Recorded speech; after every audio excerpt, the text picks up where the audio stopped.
ये वही पुराना बजट है जो पिछले 10 सालों से हम सुनते आ रहे हैं, जहां पर शब्दों के अलावा न गरीब को कुछ मिलता है, न किसान को कुछ मिलता है, न मध्यम वर्ग को कुछ मिलता है। बार बार सिर्फ किसानों और मध्यम वर्ग सिर्फ शब्दों के लिए ही टैक्स में बार बार रिस्ट्रक्चरिंग पहले भी हुआ, लेकिन मध्यम वर्ग को कोई राहत नहीं मिली। जीएसटी जिस प्रकार से जीएसटी, कभी इस पे जीएसटी, कभी उस पे जीएसटी। मुझे ये समझ नहीं आ रहा कि ये भारत सरकार का बजट है कि बिहार सरकार का बजट है।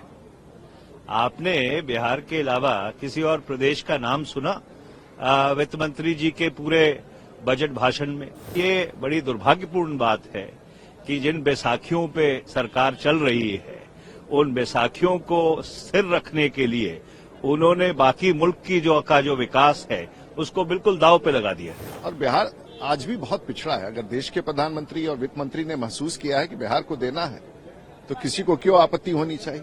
और यह बजट गरीब कल्याण का है, गरीबी मिटाने का है, किसान कल्याण का है, मध्यम वर्ग को मदद पहुंचाने वाला है और स्वास्थ्य के क्षेत्र में, शिक्षा के क्षेत्र में भी बहुत सारी योजनाओं की मंजूरी दी गई है। यह बजट रोजगार के अवसर देने वाला बजट है और इस बजट में माननीय प्रधानमंत्री जी के 2047 के विकसित भारत का जो संकल्प है उसको पूरा करने वाला यह बजट है। जहां तक बजट पे आए, ये वही पुराना बजट है जो पिछले 10 सालों से हम सुनते आ रहे हैं, जहां पर शब्दों के अलावा न गरीब को कुछ मिलता है, न किसान को कुछ मिलता है, न मध्यम वर्ग को कुछ मिलता है। विभिन्न टैक्स के जो प्रपोजल्स आते हैं, नतीजे आते हैं, वो सिर्फ बड़े बड़े कंपनियों के मालिकों को फायदा दिलाता है और आज भी यही है। बार बार सिर्फ किसानों और मध्यम वर्ग सिर्फ शब्दों के लिए ही टैक्स में बार बार रिस्ट्रक्चरिंग पहले भी हुआ, लेकिन मध्यम वर्ग को कोई राहत नहीं मिली। जीएसटी जिस प्रकार से जीएसटी, कभी इस पे जीएसटी, कभी उस पे जीएसटी। तो आज भी मुझे लगता है कि पिछले 10 सालों में जितने भी बजट है, सबसे कमजोर बजट इस साल का बजट रहा है। एकदम नॉन इवेंट है। This budget is a non event. Sir, लेकिन 12 लाख तक जो छूट दी है कमाई, इसको बड़ी राहत। देखिए, कोई इसमें कोई साफ उन्होंने कोई डिटेल्स नहीं दिए हैं। सारे उन्होंने कहा बाद में विवरण है। सरकार का ये एक पुराना खेल है कि वो दिखाते एक है और जब आप बारीकी में जाते हैं तो देखते हैं कि इसमें कोई फायदा नहीं हुआ है। तो ये एक वही परंपरा है, एक ढोंग है, एक जुमला है। जब आप बारीकी में जाएंगे, जो हमारी प्रेस कॉन्फ्रेंस आज शाम को 5 बजे होगी, उसमें सारा कुछ स्पष्ट हो जाएगा। मुझे ये समझ नहीं आ रहा कि ये भारत सरकार का बजट है कि बिहार सरकार का बजट है। आपने बिहार के अलावा किसी और प्रदेश का नाम सुना वित्त मंत्री जी के पूरे बजट भाषण में? तो जब आप देश के बजट की बात करते हैं तो सारे देश के लिए उसमें कुछ न कुछ होना चाहिए।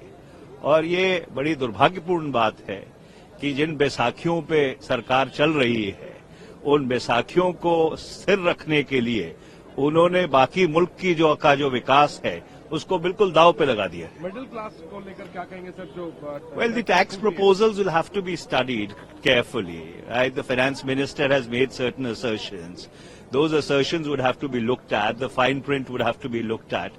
And then only, would you come to a determination. But in nutshell, I would again like to reiterate, was this a budget of the government of India or was this a budget of the government of Bihar?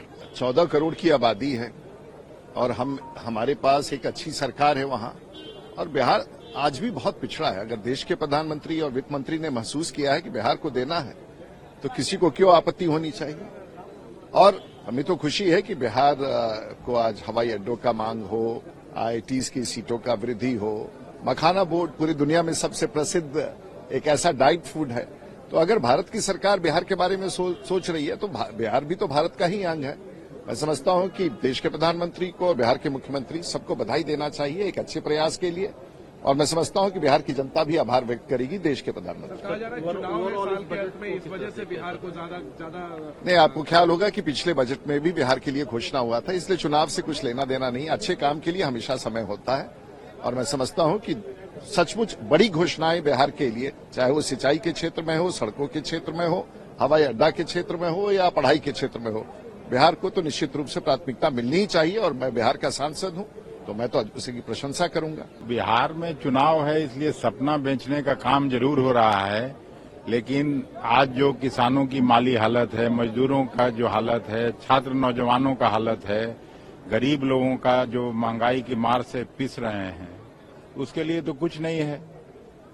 ये तो केवल अपना वादा फरोसी परोसना, इससे तो कुछ निकलने वाला नहीं है। जो रियल इंडिया है वो तो आज भी करा रहा है गरीबी महंगाई से। इतना ध्यान दिया सरकार ने बिहार ने बिहार पे क्या हो गया, और बिहार में पहले क्या नहीं था, अब क्या होने वाला है। मखाना, चलिए आप कह रहे सर तो मखाना बोर्ड बनने से क्या हो जाएगा बिहार को, तो बता दीजिए। नहीं, हम लोग दुखी हैं, हम लोग गुस्से में हैं कि हमेशा बिहार के लोग मोदी सरकार को पिछले 3 चुनाव से जिता के यहाँ भेजते हैं, यहाँ सरकार बनवाने का काम करते हैं, और बिहार को हमेशा ठगने का काम हो रहा है। सर लेकिन बिहार के लिए इतने ऐलान हुए कि आपके ही सांसद मनीष तिवारी पूछ रहे हैं कि भारत सरकार का बजट है या बिहार सरकार का बजट है। नहीं, मनीष तिवारी जी को गलतफहमी होगी। इस तरह के कितने वायदे किए गए जब से बिहार का बंटवारा हुआ, उनको नहीं मालूम होगा कि उस समय LK आडवाणी जी गृह मंत्री ने बिहार के बंटवारे पर जब बहस हो रहा था तो उन्होंने वायदा किया था कि 1,80,000 करोड़ का पैकेज देंगे बिहार को, और बिहार को हम हरियाणा और पंजाब बनाएंगे। उसमें भी मनीष जी के स्टेट का नाम लिया गया था। तो आज बिहार को न तो वो ये मिला, केवल छलावा के अलावे पैकेज तो नहीं मिला। यही प्रधानमंत्री जी जाके 1,25,000 करोड़ का पैकेज का घोषणा किए थे, वो भी छलावा साबित हुआ। बिहार के साथ धोखा के अलावा कुछ नहीं हुआ पिछले 11-12 साल। ये पूरे देश के साथ साथ बिहार को भी प्राथमिकता मिली है, और बिहार में बहुत बड़े परियोजनाओं की स्वीकृति दी गई है। और यह बजट गरीब कल्याण का है, गरीबी मिटाने का है, किसान कल्याण का है, मध्यम वर्ग को मदद पहुंचाने वाला है, और स्वास्थ्य के क्षेत्र में, शिक्षा के क्षेत्र में भी बहुत सारी योजनाओं की मंजूरी दी गई है, और जिसके माध्यम से उत्तम स्वास्थ्य और उत्तम शिक्षा, तकनीकी शिक्षा को बढ़ावा मिलेगा। यह बजट रोजगार के अवसर देने वाला बजट है, और इस बजट में माननीय प्रधानमंत्री जी के 2047 के विकसित भारत का जो संकल्प है उसको पूरा करने वाला यह बजट है।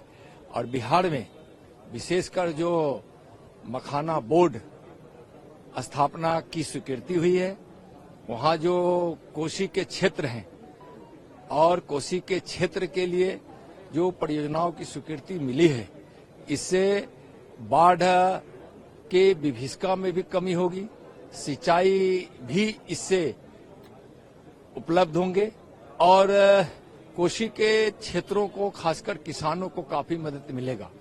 वहां ग्रीन एयरपोर्ट की भी जो स्वीकृति हुई है, उसके अलावा वहां बहुत सारी ऐसी बातों को बिहार के विकास को देखते हुए, बिहार की स्थिति को देखते हुए, वहां के बिहार के विकास के लिए और बिहार के कल्याण के लिए माननीय प्रधानमंत्री जी के नेतृत्व में आज जो माननीय वित्त मंत्री जी ने जो बजट में प्रावधान किया है, इसके लिए माननीय प्रधानमंत्री जी को और वित्त मंत्री जी को बहुत बहुत बिहार वासियों की ओर से बहुत बहुत आभार।